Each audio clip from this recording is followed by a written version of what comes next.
Alright everybody, Marco Palmera, founder of Ulysses in Dubai, and welcome to another episode of Acquisition Case Studies, where we take deals that we have sourced and negotiated in the past, we break them down, we analyze them, and we find solutions that could have worked better and mistakes that we've made so that we can be more productive in executing transactions here in the United Arab Emirates and across the entire Middle East. This series is focused on helping all the business executives, entrepreneurs, and investors interested in buying assets in the region so you can potentially avoid some of the mistakes that we've made and use the information that I'm going to share to learn a bit more about the business dynamics of this region. So again, hopefully you'll save some time, money, and resources by listening to this. In today's video, I want to share with you a transaction that got this close to getting done, and it fell apart for a very stupid reason. And the reason why that transaction fell apart is because we weren't smart enough to select the right advisors. And so I will be talking about that in a second, but before we actually do that, a breakdown of the transaction, keeping everything confidential as always. So we found this healthcare facility because this was a deal that we wanted to buy for ourselves. So it was a healthcare deal.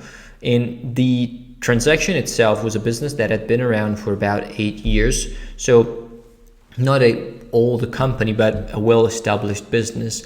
And it was a center that was operating with about 20 staff, out of which 5 were the key personnel actively delivering the service and seeing the clients. The others were more like a support mechanism. There was no real estate involved in the deal because the business was located in one of these areas of Dubai where you cannot own property. So it was a pure business transaction, which we liked a lot. And the motivation for the sale was that the owner of the business was getting quite old. He already had stepped aside from daily operations, so it was kind of passive. But now he was juggling between 2 different businesses that he was running, and he was getting tired. He wanted to focus all his attention on the other business, which, by the way, was in a different sector, so there was no conflict there for us. And fundamentally, start the process of progressively retiring, okay? So everything sounded perfect because we were talking about a fairly established business, more than enough staff to justify us taking over, no real estate, which was perfect, and a motivation which was quite strong: retirement, stress, 2 businesses that took too much of the time of the owner. And I think the most important aspect was also the fact that the guy was already transitioned out of the business. So he was not coming to the place every day to handle stuff. It was more like an absentee owner, which was very ideal because it made us feel and believe that the business could run without the guy being around, which was ultimately the case. He was just coming, if I remember correctly, 2 days only in the morning. So it was a pretty good deal, right? We could have kept him for probably 3 to 6 months, see how that would go, and then, start running the thing on our own. Now, from a financial perspective, the business looked pretty damn good because we had a $2.2 million a year revenue in $550,000 in net over the last years. So decent company, right? Not big, not a huge deal, but still well within our comfort zone and exactly what we were targeting when we look at deals for ourselves at Ulysses. So it appeared to be the perfect deal. Now, here's the kicker. This deal was introduced to us by a quote-unquote advisory firm out of DIFC. Now, I'm not sure you know Dubai too much, but DIFC is the financial center of Dubai, or the financial district, if we want to call it this way.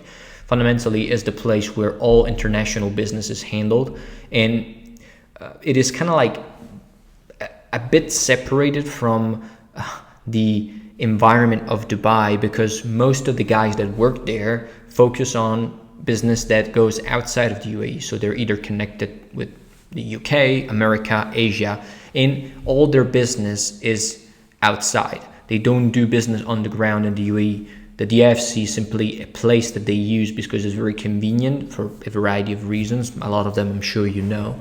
But fundamentally, they don't do business on the ground. So these advisors introduced us to the deal because they recently had started creating an arm for their business, which was more focused on local deals, right? So they were helping clients sell their company. So they were working on a sales side advisory, and they had, this guy, which was the owner, involved in the deal, and they were the ones representing them. So they kind of like brought us to the dance. Let's just put it this way. Now, why did I say to you that that was not an ideal thing? Well, because despite the fact these guys were the ones who introduced us to the deal, they also approached the deal in a very corporate manner. Because of course they were doing business in the DIFC, international business, they were used to big ticket items, and they didn't really understand how small business deals work in the UAE and in the Middle East. And so they used kind of like a cookie cutter approach towards doing deals, which wasn't really conducive for doing acquisitions of that size here in the country. Now, we noticed that right out of the gates, and we pointed out that we would have preferred to have a one-on-one interaction with the seller. But the guys told us that fundamentally they needed to get involved. The guy wanted them to be involved, and as a consequence, they were the ones working with us and alongside us with the seller. So when is that the problems started? Well, everything went fine when we started the interaction with the seller, because the seller knew them, they had a good relationship. We started the interaction, we started negotiating prices, we came out with a very solid solution for both sides, which was partly paid up front, partly deferred over time. We were quite comfortable with that solution, and everything appeared to be going into the right direction.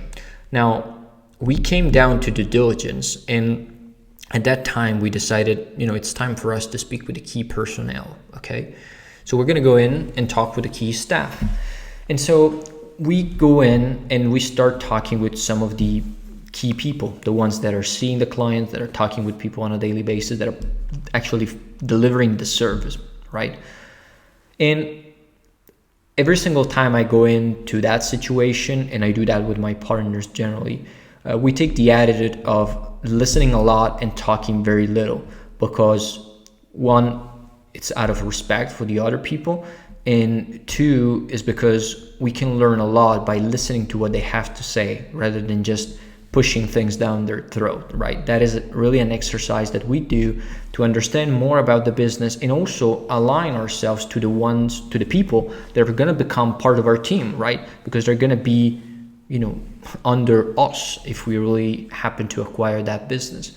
So we started the interaction with a couple of them, and I saw that these guys were I don't want to call them rude, but they were very straight to the point, right? Which is an approach that is fine if you're dealing in the corporate arena, because people are dealing that way, so they don't have time to waste. They want to get to the point, and everything happens fairly quickly. But it is not really helpful for you to do these things or approach the conversation in this way when you're trying to buy a small business, because people are going to have other things that they wish to discuss. And especially when you talk with staff, you want the people to open up a little bit and not just talk about the financial aspect of things, right? That then you can work out with the owner. When you talk with the key personnel, you want to understand their motives, the challenges they're facing, whether or not they are ready to be onboarded with a new owner, and all these sorts of things. These guys didn't get that, and so they were trying to cut the process and kind of like get to the point, so to speak. Now, a couple of the people we talked to were just a little bit, stoked by it, but the problem happened with the last person, which I can still remember. We were sitting there, we were sipping coffee, and all of a sudden these guys start to push this person to answer very specific questions. Now, most of these questions were not stuff that the guy should have answered in that meeting, and not even stuff that he should have known, because most of that stuff was something that we could ask the owner, okay? But these guys kind of took over and they overwhelmed the conversation, and they kind of like make this person feel very uncomfortable. And this was one of the key producers of the business, okay? Now, we didn't make, that big of a deal out of it, although I wasn't pleased by the situation. And, that kind of reaction from these guys confirmed my uneasiness around the deal.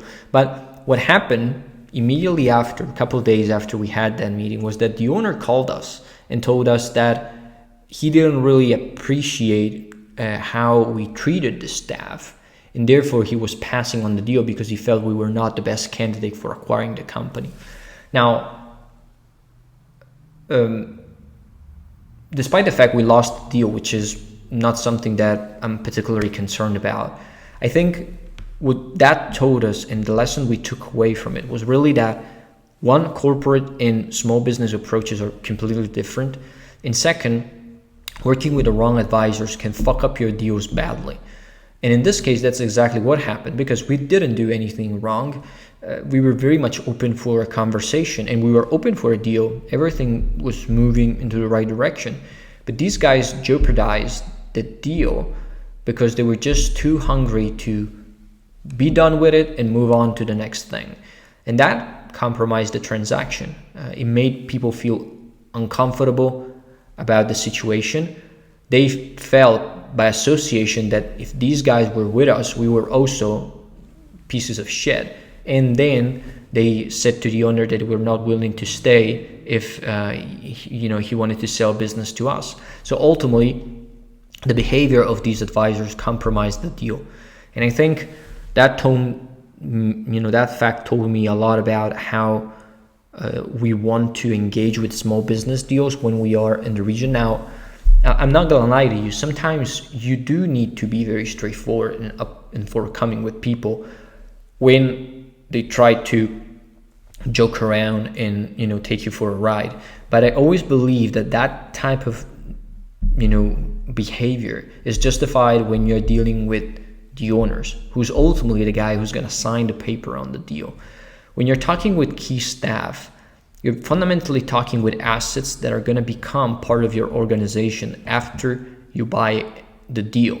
So there's really no point in pushing them at that particular stage, right? At that particular point in time, all we wanted was to gather information and understand a bit more about the business so that we can have a more productive due diligence exercise, and also,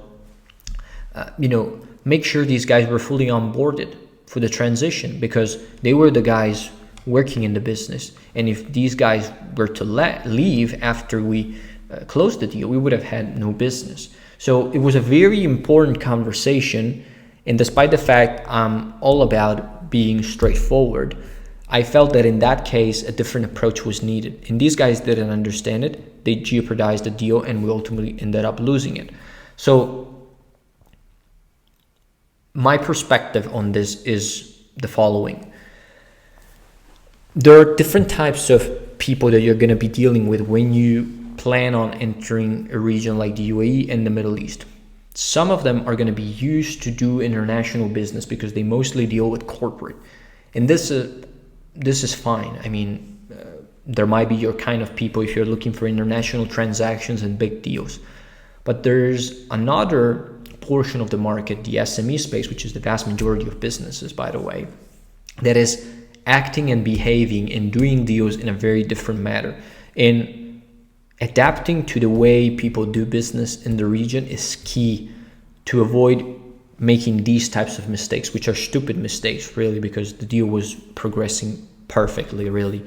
And so my takeaway is understanding that working with somebody who understands these dynamics is really key, because you're going to avoid all these problems. And to some respect, people who are savvy enough to understand the dynamics of the market could also protect you a lot more when problems will happen later down the line, right? Because they will know all the nuances of business interactions in UAE and Middle East, and they're not just in the UAE because their financial center is there, but in reality they're doing business in London or in New York, right? So I think there is an important distinction that we need to make when talking about the UAE, and that is, if somebody is in the UAE, it is important to understand if he's actually doing business in the country on the ground, because if he is doing that, then it means that he knows the dynamics of the region and he can actually guide you in a very effective manner. If he's just there, but most of his business is done overseas, then he's no different from a New Yorker or a London person, right? He's just going to be a guy who knows a lot about business, and that's fine, but he doesn't know how people interact in the UAE or in the Middle East, and that is, a huge negative. And again, you might be saying, well, Marco, these guys brought you to the dance, why are you complaining? I'm not complaining. I'm just pointing out a lesson that I took away from this deal.